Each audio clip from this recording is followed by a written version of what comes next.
hurt me enough. 600 lives I'll take, 600 lives I'll break, and when I kill you, then my pain is over. You're dying here and now, escape is not allowed. You won't live through this day, now die, die.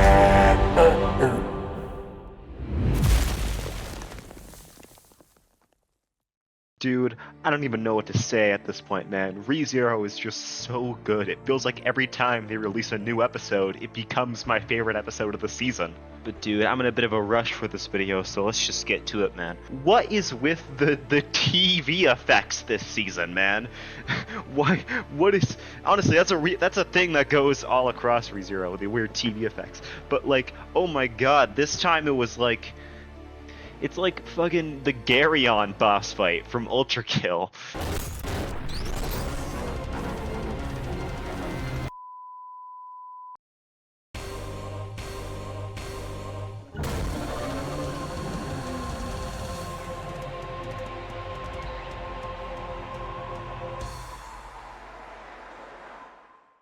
Like, dude, the Agoria Sand Dunes and the Pleiades Watchtower is just fraud from Ultra Kill. But anyways, I want to talk about the biggest thing in this episode, in my opinion. And that is the fact that Subaru is bloodthirsty now.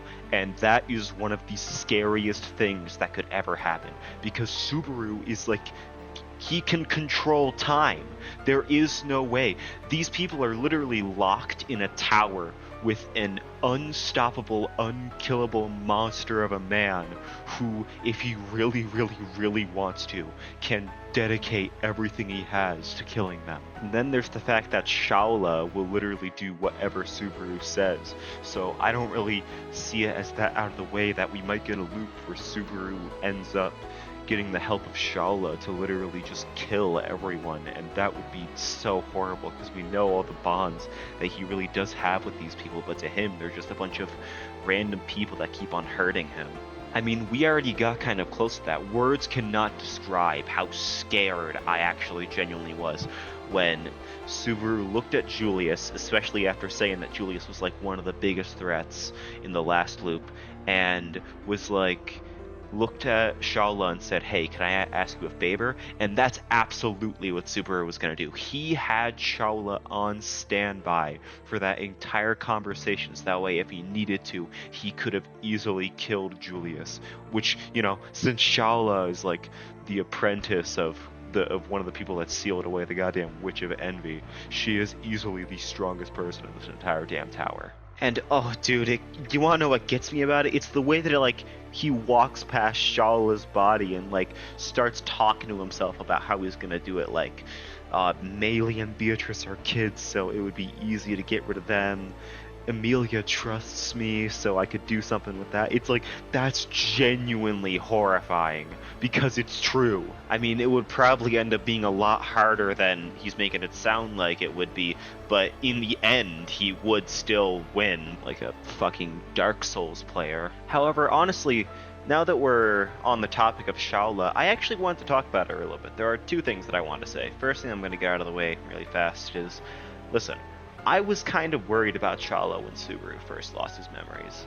I thought that she was gonna confuse him and make him start thinking things that she thought but he didn't actually do. Like, she was, you know, gonna talk about Flugel and then he was gonna think that that's him.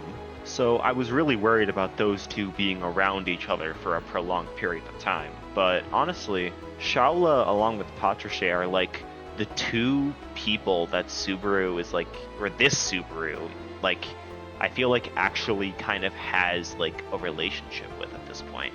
Or like, they're close, which I actually kind of like. Like, I was originally really worried about it, but I actually really like how, I just really like this scene. I don't know, man. Something about the way that Shaola asked for a hug and Subaru originally didn't give it to her, but then gave it to her, and then she was like actually genuinely surprised and happy, you know, before she ruined the moment. Also, I really love how close this Subaru has gotten to Patricia. It's just really nice. I just like it a lot. I'm shocked at how nice the little relationships that we've seen between Shaola and Patricia are for this version of Subaru. But now we get into the other thing that I wanted to talk about with Shaola, and that is the fact that she looked like she was going to kill everyone last episode, and yet when Subaru walked up, she was in bloodied pieces. Also, I just want to say I really like the wordless storytelling in this scene. It reminds me a lot of Dark Souls.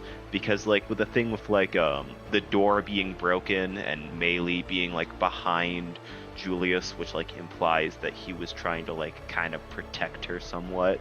Obviously, they ran down the stairs and Anastasia got fucking clipped while she was running down. So, what I assume happened here was Shaola, started killing people and probably killed Anastasia. We didn't see what happened to Amelia or Beatrice, but they were in the library too, so probably killed them first, honestly. And then probably later killed Julius and Meili. And then what I honestly think is I think that's when Rem woke up and then killed Ram, because like Ram has like the hole punched in her and like she's like crippled over the wheelchair that Rem would have been sitting in.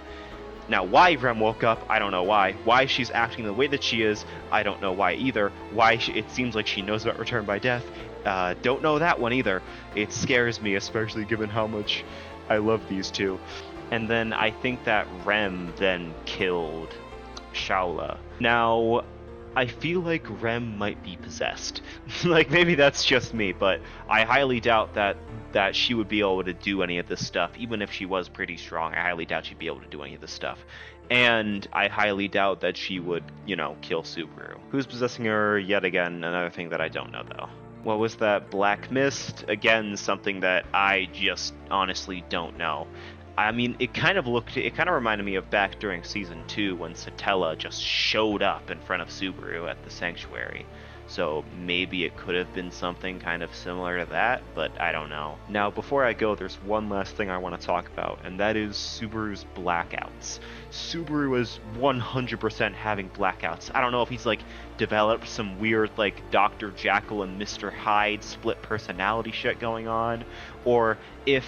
This is an interesting thought that I had. If the Subaru that we see at the end of the episode, the one that tries to give CPR to Meili, is actually the real Subaru with like full memories, and like it was the Subaru without memories that carved the words into his arm. By the way, scary as fuck. And it happened again after the Garyon like TV effect thing. So like I was sitting there, and then I remembered at the beginning of this episode when that happened, and he woke up surrounded by a bunch of pieces of mob beasts, and then I pieced it together. I was like, wait a minute, did Subaru black out and literally murder all of them? And then I looked through it frame by frame, and I saw that you can see them like turning to him in like all the flashes before the TV screen. Now again, I have no idea what they would do at this point. Like I feel like I can barely even put out a good theory, because this is just like, I can't predict what's going to happen in this story. All that I can say is I'm starting to understand why a bunch of like the book readers or novel readers, whatever, kept on telling everyone that this was apparently like the best part of the story.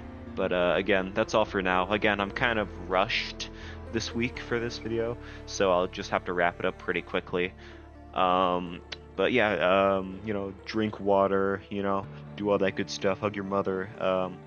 See ya, man. Have a nice day.